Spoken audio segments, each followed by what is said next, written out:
Welcome everybody. Today we're looking at phrasal verbs with the particle together. So lots of them are, there are lots of phrasal verbs with together, and you know what together means. It means when two things are either brought together or put together or joined together. So all of those will come up in today's lesson. So if things come together, they unite. And by the way, this often has no object, by the way. You just say the two sides came together. Maybe the two warring factions came together. But people can come together. They can flock together, crowd together, and herd together. And it means come together as a large group. It means exactly the same as gather together, which we'll come on to in a moment. But it just means they literally approach and meet and come together as a group.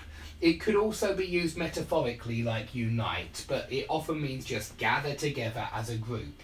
And remember that the opposite of come together would be come apart. If people come apart or break up or split up, that often means they fall out of love.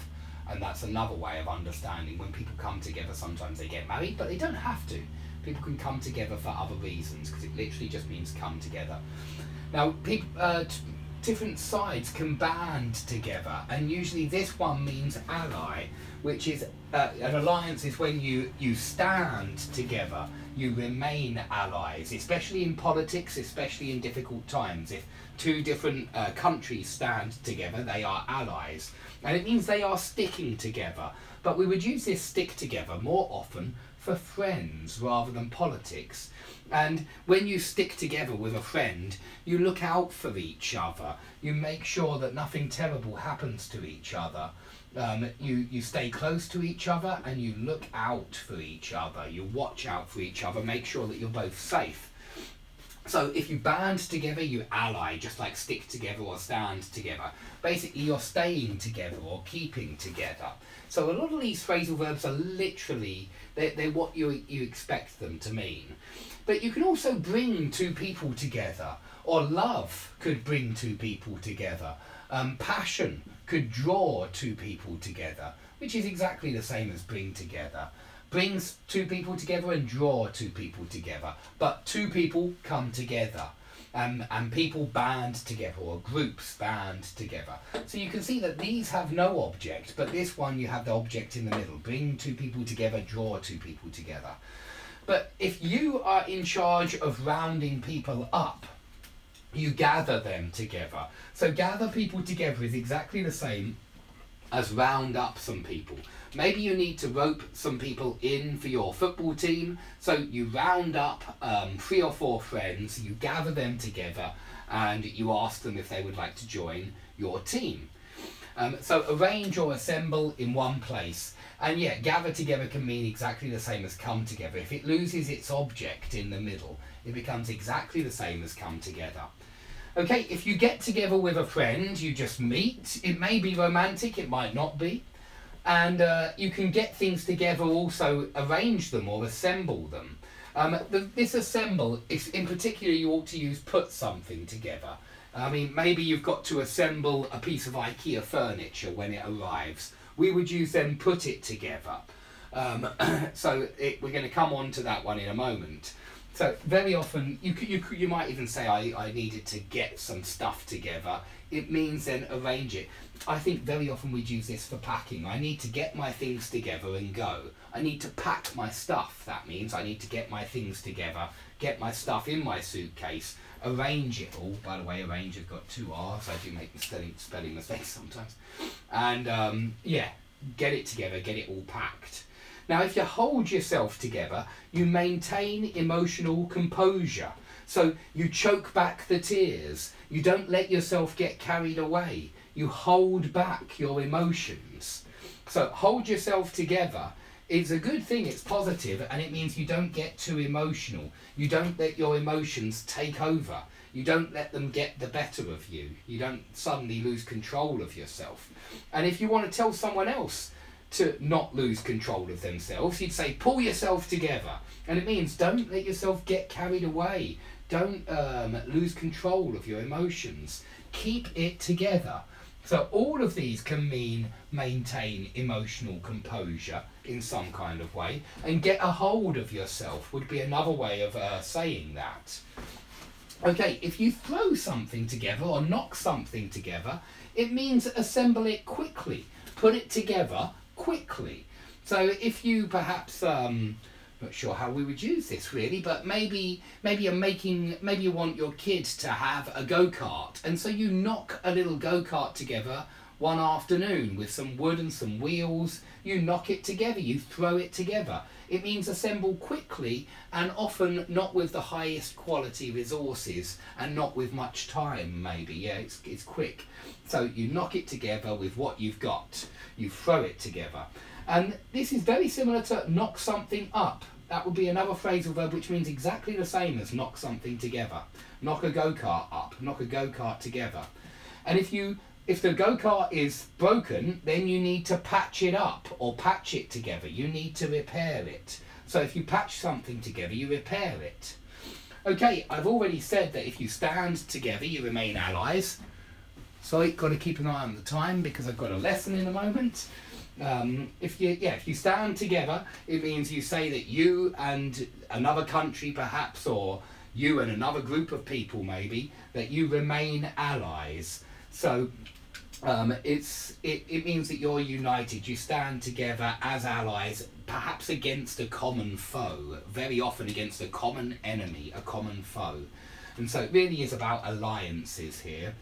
But it's more often for politics, stand together, and stick together is more often for friends. Stay close so that we help each other. But remember that when you stick two things together, it also means to glue together. So it can be used in the literal meaning as well, and a metaphorical meaning of stay together and we can help each other and protect each other. Now, if you scrape some money together, you collect small amounts of money from various places over time. So it sounds like you're poor when you scrape some money together, and it sounds like you've asked everybody, maybe even begged your friends to lend you a little bit of money, and using those methods you've managed to scrape together a little bit of money. If you piece something together, it could mean put it together. You could piece together a jigsaw puzzle.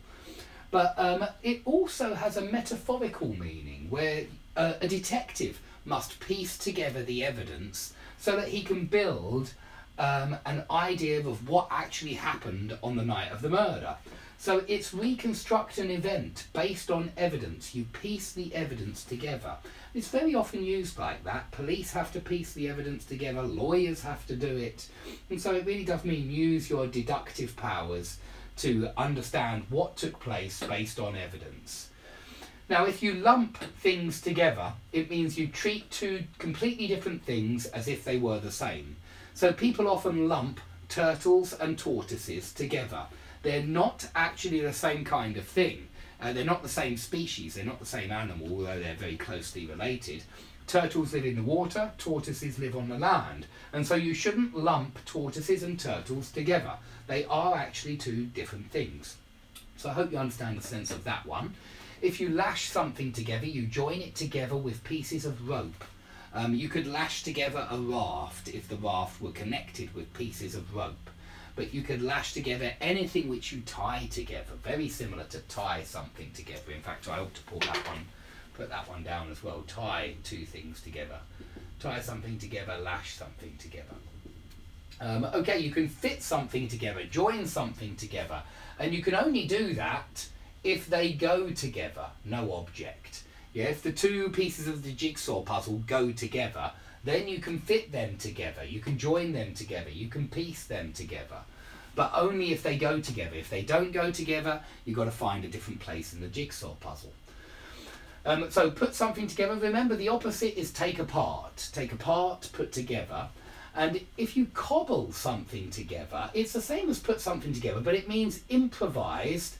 You just did it at the last moment and you had minimal time and resources. Very specific. But you can use this even with an essay. You can say, I cobbled together an essay. It means I didn't have much time, I didn't have much data, much information to work from, but I cobbled one together and handed it in. So it sounds like a very well, not half-hearted, because you might have tried hard, but it's a last-minute attempt to get as high a mark as possible when you cobble together an essay. And you just do what you can with the very poor time and resources that you have. You have minimal time and resources. So that's quite common. Lastly, if you club together, which has no object, then you go in on something. You all chip in money to buy something together. So when you club together, you share the cost of something. You jointly contribute money to some kind of aim or goal. So please remember these other phrasal verbs. You can go in on a pizza. You can all chip in £5 to buy a pizza. And if you're doing that, you're clubbing together to buy a pizza. So remember, this one's got no object. This one's got an object, but it's money. And this one's got an object, but it's the object which you're buying, which you're sharing the cost of. Okay, I hope that's all clear. As you can see, there's quite a few with together. I hope that's, if you have any questions, please put them under the video. I've got to stop here because I've got a bad throat and I've got a lesson anyway. But I hope to see you all soon. Please like the video if you've enjoyed it. Thanks for watching.